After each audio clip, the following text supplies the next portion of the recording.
They say history is written by the victors. Buried beneath the marble halls and golden crowns lies a story so tragic, so devastating, that even centuries later it whispers like a ghost through the ruins of empire. This is the story of Shehzade Mustafa, the beloved son of Sultan Suleiman the Magnificent, an heir who seemed destined for greatness, but instead met his end in a father's tent, strangled by shadows of suspicion and betrayal. Tonight, we descend into the Ottoman court of the 16th century, where ambition was as deadly as the bowstring, and where the brightest hope of a dynasty was extinguished before he ever reached the throne. In the spring of 1515, Istanbul was alive with color. Tulips blossomed across the Bosphorus. The great domes of the city glittered beneath the imperial sun, and within the gilded walls of the palace, a child's cry echoed, a cry that would one day shake the Ottoman world. His name was Mustafa. He was the son of Suleiman, who would become known as Kanuni, the lawgiver, the magnificent, and of Mahidevran Hatun, a concubine of noble beauty. From the very moment of his birth, destiny seemed to wrap itself around this boy like silk.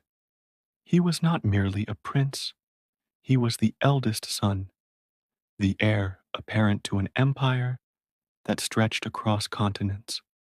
The court astrologers gazed into the stars and proclaimed a life of greatness, and as Mustafa grew, those predictions appeared true. He was clever, charismatic, and strikingly handsome. He excelled in military command, earning the admiration of the Janissaries, the empire's elite soldiers, who whispered that here was a sultan in waiting. To the people, he became a symbol of strength and hope, a mirror of his father's glory. Yet within the walls of the palace, hope was a dangerous thing, for the Ottoman court was no place for innocence. Every smile hid a scheme, every gesture a calculation, and every lullaby sung in the harem carried with it the faint echo of warning. Mustafa's path followed the traditional training of an Ottoman heir. As a boy, he was sent to govern provinces, first to Manisa, where he learned the arts of ruling, of diplomacy, of command. There, his court bloomed into a center of brilliance, attracting poets, scholars, and generals. His name spread like fire across the empire. Soldiers adored him. The common people sang of him in marketplaces, whispering that he would be a sultan of justice, of strength, of vision.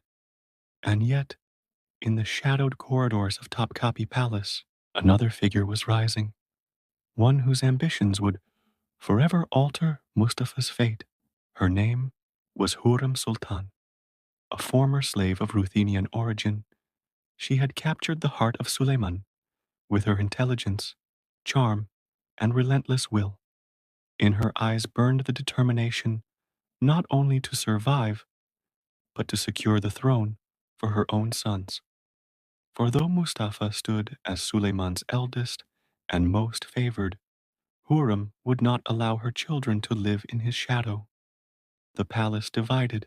On one side was Mustafa, the warrior prince, beloved by the people, adored by the army, praised by poets as the shining future of the House of Osman.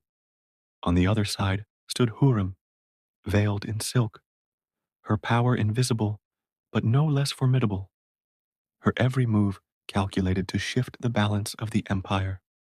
At the center of this looming storm was Suleiman himself, a father torn between his duty to his empire and his devotion to the woman who ruled his heart. Hurrem found her weapon not on the battlefield, but in whispers and ink. She allied herself with Rustam Pasha, her brilliant and cunning son-in-law, who would rise to the position of Grand Vizier. Mustafa had the hearts of the soldiers, But Rustem and Hurrem had something far deadlier, the machinery of the state. Together, they sowed seeds of doubt, crafting forged letters, bribing witnesses, and feeding the Sultan a steady stream of suspicions. Could it be, they asked, that Mustafa, so admired, so beloved, was not merely ambitious, but disloyal? Could it be that he was already plotting to seize the throne, impatient for his father's death? Slowly, like poison dripping into the veins, Suleiman's trust began to erode. The father's pride gave way to the Sultan's paranoia. And yet, Mustafa stood tall. He crushed rebellions, led victorious campaigns, and returned again and again as the empire's most capable commander. In Persia, he brought glory to his people. In Anatolia, he secured order. His men adored him and would die for him without question. The Janissaries roared his name, but none of this mattered if his father doubted him. For in the Ottoman world, there was no greater sin than rebellion, and no punishment swifter than the bowstring. By the time Suleiman marched eastward for his Persian campaign in 1553, the end had already begun. From the imperial camp in Konya, a summons was sent to Mustafa. For the son, it seemed a chance at reconciliation, perhaps a return to his father's embrace. But for his enemies, it was the perfect trap. Mustafa prepared for the meeting with humility, unarmed and unguarded. He wore no armor, carried no army, and approached his father's tent with only faith in the bond between them. But faith can be the cruelest deception of all. And as Mustafa stepped into the Sultan's tent, he did not know he was walking into his own grave. The imperial tent stood silent, its silken walls fluttering against the winds of the Anatolian plain.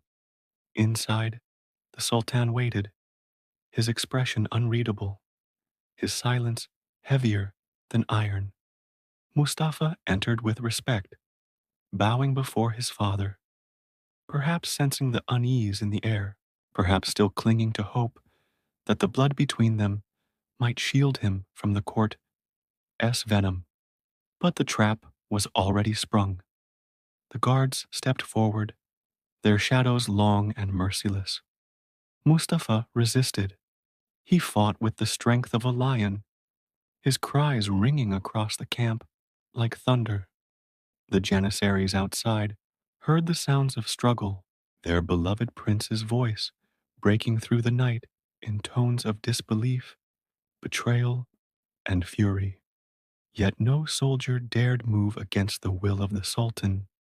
The bowstring was drawn, the struggle ended, and the brightest heir of the House of Osman was silenced forever. The camp fell into a haunted stillness. Word spread swiftly. Mustafa was dead. His lifeless body was carried from the tent, his face pale, his promise extinguished. The Janissaries wept openly, their grief a dangerous signal of discontent. Across the empire, whispers ignited, whispers of injustice, of betrayal, of a father turned executioner. The man they called the Magnificent had preserved his throne, but in doing so, he had destroyed the very future of his dynasty. His mother, Mahidevran, shattered by grief, withdrew from court, mourning like a lioness, robbed of her cub. Hurrem's children now stood in line for the throne: Selim, Bayezid, and Cihangir. But none bore Mustafa's charisma, none commanded his loyalty, none carried his vision. Cihangir, broken-hearted over his brother's fate, died soon after. Some whispered from sorrow. Bayezid would later rebel against his father, only to be executed. And Selim, the sot, a man known more for wine than wisdom, would inherit the empire.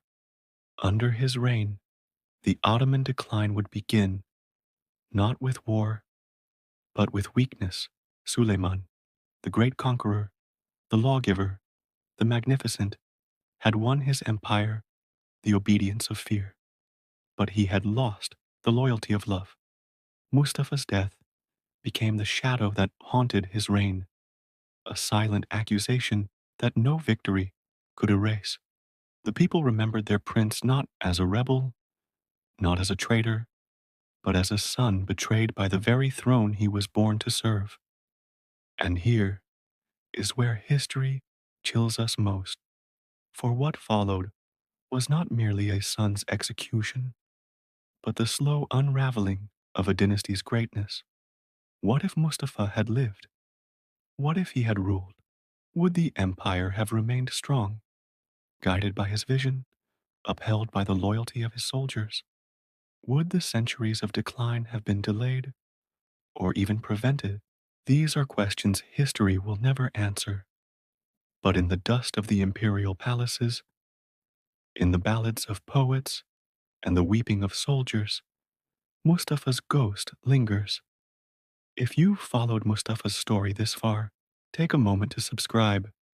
Here, we uncover the darkest corners of history, the stories that are not only about battles and crowns, but about the human cost of ambition, betrayal, and power. Your support keeps these forgotten voices alive, so that the past may continue to haunt the present. For the Ottoman Empire, the execution of Mustafa was more than the death of a prince. It was the death of possibility, the death of a future never lived. From that tent in Konya spread a ripple that would weaken the empire for generations.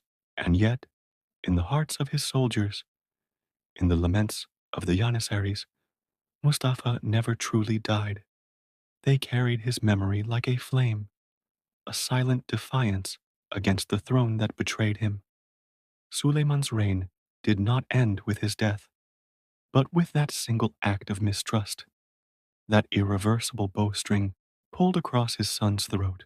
History would call him magnificent, but his legacy was forever stained with the blood of the heir he could not trust. And so, we are left with a haunting truth. The fall of a prince was not merely the end of a life, but the beginning of a dynasty's decline. Mustafa's name echoes still, not in triumph, but in sorrow. He died not as a rebel, not as a tyrant, but as a son, betrayed by his father, undone by whispers, and remembered as the last great hope of the House of Osman. What do you think? Had Mustafa lived, would the Ottoman Empire have endured longer, stronger, perhaps even changed the course of history itself? Share your thoughts in the comments. I'd love to hear what you believe about the prince who might have been.